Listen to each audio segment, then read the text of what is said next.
और वहीं चलिए अब रुक करते हैं 15वीं वर्ल्ड बॉडी बिल्डिंग प्रतियोगिता हुई और जो कि काफ़ी बेहतरीन और शानदार रही, जिसमें एक के बाद एक कई रोमांचक मुकाबले जो हैं वो देखे गए। और इसी सिलसिले में जब ये रोमांचक मुकाबले हुए तो मालदीव से गोल्ड मेडल जीतकर यतेंद्र पवार आए। यतेंद्र पवार ने गोल्ड मेडल जीतकर देश और प्रदेश का नाम रोशन किया है। बॉडी बिल्डिंग प्रतियोगिता जीतने के बाद यतेंद्र पवार ने इंडिया न्यूज़ हरियाणा से खास बातचीत की। यतेंद्र सिंह ने क्या कुछ कहा, आपको सुनाते हैं।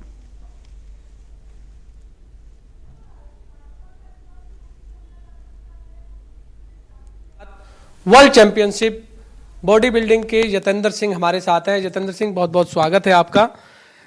हाल ही में मालदीव में एक प्रतियोगिता हुई बॉडी बिल्डिंग की, आपने गोल्ड मेडल जीता। इसके लिए कितनी मेहनत आपने करनी पड़ी और क्या कुछ कहना चाहते हैं आप? इसके लिए मेहनत तो लोगों को लगेगा कि जब से मैंने ये डिसीजन लिया कि मुझे ये चैंपियनशिप खेलनी है तब से की होगी, बट इसकी मेहनत तो 2001 से चल रही है, जब ये स्ट्रक्चर बिल्कुल ऐसा पतला दुबला था।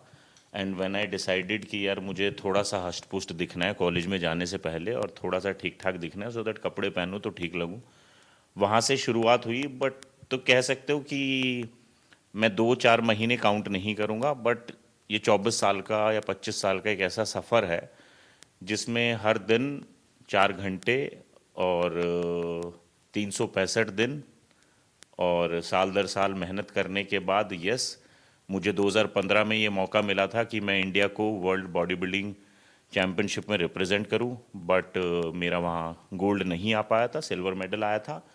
2015 से बस एक ही सपना था कि यार जब भी मुझे अब नेक्स्ट मौका मिलेगा वर्ल्ड चैम्पियनशिप में खेलने का, तो बस मैं इस सिल्वर को गोल्ड में तब्दील कर सकूं।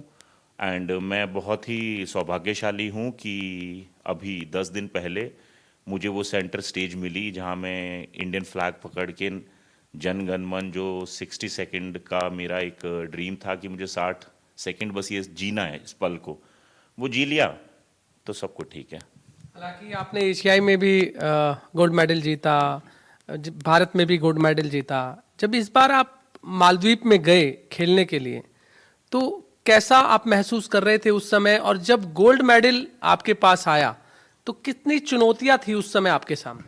मुझे लगता है कि जब हम राष्ट्रीय चैंपियनशिप खेलते हैं तब भी एक एहसास होता है खिलाड़ी को, जो एहसास किसी से शेयर नहीं किया जा सकता।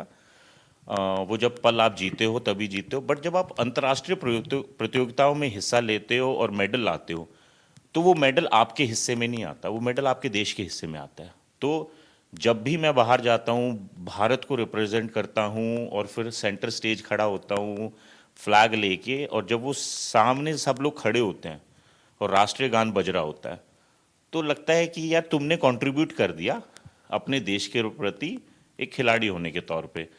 वहाँ बाकी समस्याएं हैं, तो जब भी आप किसी सफ़र पे निकलते हो तो चुनौतियाँ तो आती हैं। तो इन 24 सालों में बहुत सारी चुनौतियाँ आई हैं और आगे भी आती रहेंगी, बट एक खिलाड़ी को का यही कह सकते हो कि खिलाड़ी को खिलाड़ी